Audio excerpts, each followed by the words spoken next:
विजयनगर का चौथा और आखिरी वंश था जिन्होंने दक्षिण भारत पर राज किया। आरविडु वंश की स्थापना रामराय के छोटे भाई तिरुमल ने की थी। तुलु वंश के राजा सदाशिव को पद से हटाकर तिरुमल खुद राजा बन गया। ये घटना विजयनगर एम्पायर की हिस्ट्री में तीसरा फोर्स अटैक कहा गया है। साल 1570 से राजा तिरुमल ने आंध्र प्रदेश के पेनुगोंडा को अपनी राजधानी बनाकर राज करना शुरू किया। 1567 में इन्होंने बीजापुर के सुल्तान को हराया था। बीजापुर की सेना ने पेनुगोंडा के महल को चारों तरफ से घेर लिया था, लेकिन एक ब्राह्मण सेनापति के सपोर्ट से इन्होंने बीजापुर को हरा दिया और विजयनगर एम्पायर की जीत हुई। तिरुमल के दरबारी कवि भट्टा मूर्ति थे जिन्होंने वसुचरितम नाम का ग्रंथ लिखा था, जिसमें राजा तिरुमल के बारे में लिखा गया है। राजा तिरुमल के 3 बेटे थे, श्रीरंग, श्रीराम और वेंकट द्वितीय, और इन्होंने अपने तीनों बेटों में भाषा के आधार पर राज्य का बंटवारा कर दिया था। राजा तिरुमल की मौत के बाद उनका बेटा श्रीरंग प्रथम राजा बना, जिसने 1572 से लेकर 1586 तक विजयनगर पर राज किया। उसने विजयनगर साम्राज्य को फिर से खड़ा करने की कोशिश की, लेकिन बामनी सल्तनत के राज्यों के सुल्तान बार बार हमला करते रहे, जिसकी वजह से ये प्लानिंग में सफल नहीं हो पाए।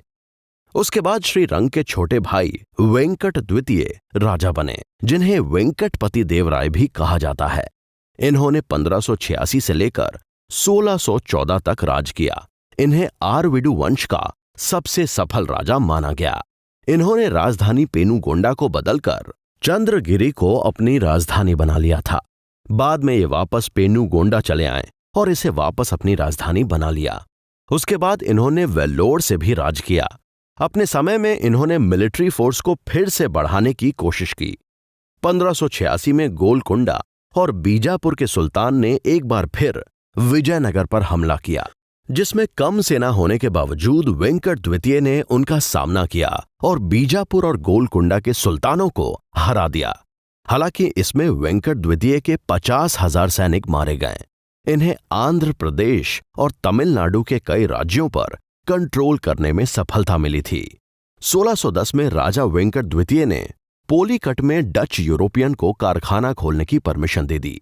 राजा वेंकट द्वितीय के बाद 1614 में श्रीरंग द्वितीय विजयनगर एम्पायर के राजा बने, लेकिन ये बहुत ही कम समय के लिए राजा रहे।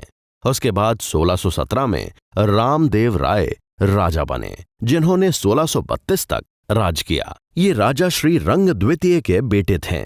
1614 में उनके पिता की अपने ही रिश्तेदारों ने हत्या कर दी। इन्होंने जब तक विजयनगर पर राज किया तब तक इंटरनल अनरेस्ट के साथ साथ युद्ध की स्थिति हमेशा बनी रही। रामदेव राय के बाद वेंकट तृतीय राजा बने, जिनका समय 1632 से 1642 के बीच माना जाता है।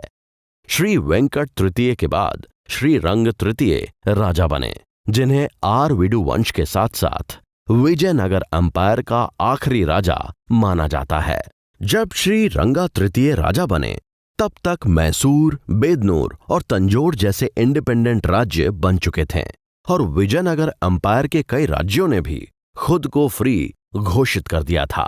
बाद में जब ईस्ट इंडिया कंपनी भारत में आई तब राजाओं की सत्ता बंटने लगी। जहां राजा पहले एक हुआ करते थे वो सभी अब ईस्ट इंडिया कंपनी के आने के बाद बट से गए। राजा श्री रंगा तृतीय की सत्ता केवल वेलोर तक ही रह गई थी और बाद में धीरे धीरे आरविडु वंश के साथ साथ महान विजयनगर एम्पायर का भी अंत हो गया।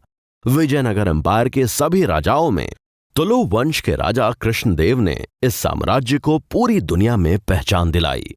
हमारे नेक्स्ट एपिसोड में हम राजा कृष्णदेव राय के बारे में चर्चा करेंगे।